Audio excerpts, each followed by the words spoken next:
فرض ہے. اگر نماز کا وقت نکل گیا تب اس کے لیے معاف ہے.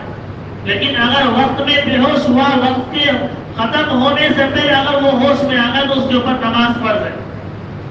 ایسے وقت میں بھی نماز کو اجازت نہیں ہے چھوڑنے کی. لیکن ہم چھوٹے چھوٹے بہانوں کے ذریعے سے نماز جیسے مقدس عمل کو ترک کر دیتے, چھوڑ دیتے. کاروبار کی وجہ سے, دوستوں کی وجہ سے, عموماً شادی بیاہوں کی وجہ سے. شادیوں میں جانا ہے تو گھنٹوں ہماری تیاریوں میں گزر جائیں گے, لیکن نماز کے لیے وقت ہمارے پاس نہیں ہوگا. ڈاکٹروں کے پاس ہاسپٹلوں میں گھنٹوں نکلیں گے, لیکن نماز کے لیے 10 منٹ ہمارے پاس نہیں نکلیں گے. کہیں کسی سے کام ہے تو اس کے پاس گھنٹہ انتظار کریں گے, لیکن ہمارے لیے 10 منٹ اللہ کے در پر آ کر اپنے مسائل کو پیش کرنے کا ہمارے پاس وقت نہیں ہے. ایک بزرگ گزرے شیخ مظفر حسین رحمۃ اللہ علیہ, کہتے ہیں کہ میں ایک جگہ اپنے سفر پر جا رہا تھا تو ایک گاؤں میں نماز کا وقت ہو گیا. تو میں نے گاؤں والوں سے پوچھا کہ یہاں پر کہیں پر مسجد ہے کیا تاکہ میں نماز پڑھ سکوں. تو کہا کہ حضرت مسجد تو ہے لیکن مسجد ویران. تو اچھا, خود گئے, پہلے نماز پڑھے سب صاف صفائی کر کے, پھر پوچھا کہ بھائی گاؤں کے اندر کوئی مسلمان ہے کیا؟ تو مسلمان تو بہت سارے ہیں لیکن کوئی نمازی نہیں ہے. تو اچھا, گاؤں کے اندر کوئی معتبر آدمی ہے کیا؟ تو کہا کہ ہاں ایک پٹھان صاحب ہے, لیکن آپ ان سے نہیں مل سکتے اس لیے کہ وہ ہمیشہ نشہ میں رہتے, ہمیشہ نشہ میں. تو کہا کہ کوئی بات نہیں, وہی پٹھان صاحب سے ہمیں ملائیے. پٹھان صاحب کے پاس گئے. پٹھان صاحب کو کہا کہ پٹھان صاحب آپ کے گاؤں میں مسجد ہے لیکن ویران پڑی ہوئی ہے, وہ اللہ کا گھر ہے. جہاں اللہ کا گھر ویران ہوتا وہ ساری کی ساری بستی ویران ہو جاتی. اس لیے آپ کوئی تدبیر کریے, کوئی فکر کریے کہ یہ مسجد آباد ہو جائے.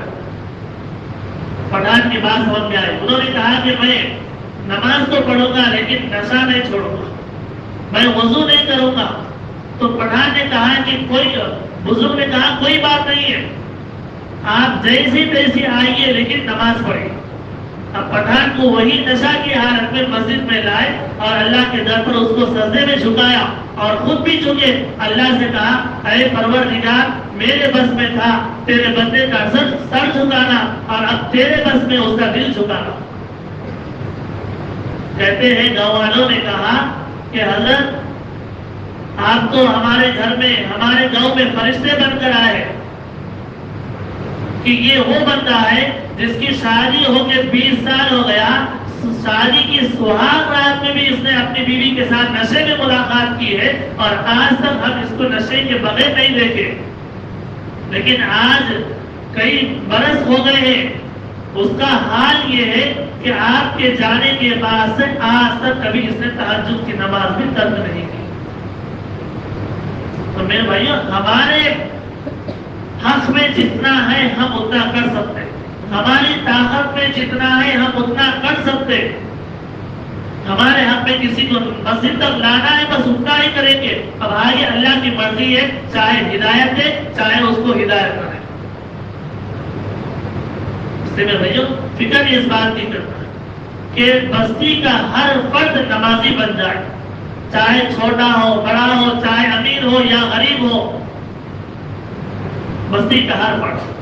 صحابہ فرماتے ہیں کہ ہماری مسجدوں کا یہ حال تھا کہ ہم سجدے کے لیے اپنی پیشانی کو زمین پر رکھتے تو زمین کے اثرات ہماری پیشانی کے اوپر نظر آتے تھے. زمین کے اثرات ہماری پیشانی پہ نظر آتے تھے.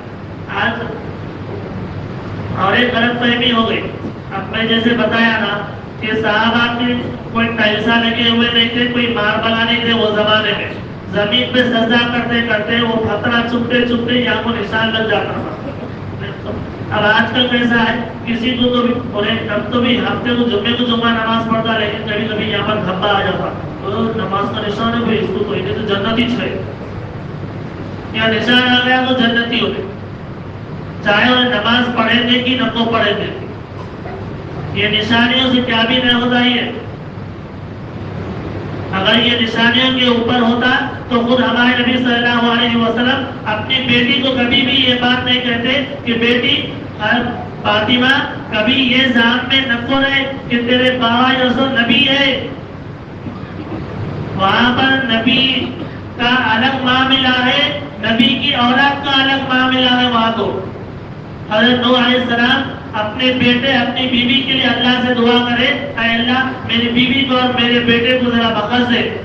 اللہ نے پکڑ فرمائی ہے, زندگی پر علماء میری نافرمانی کرے, جو میری نافرمانی کرے ان کی آپ سفارش مت کریے بول کے بولے.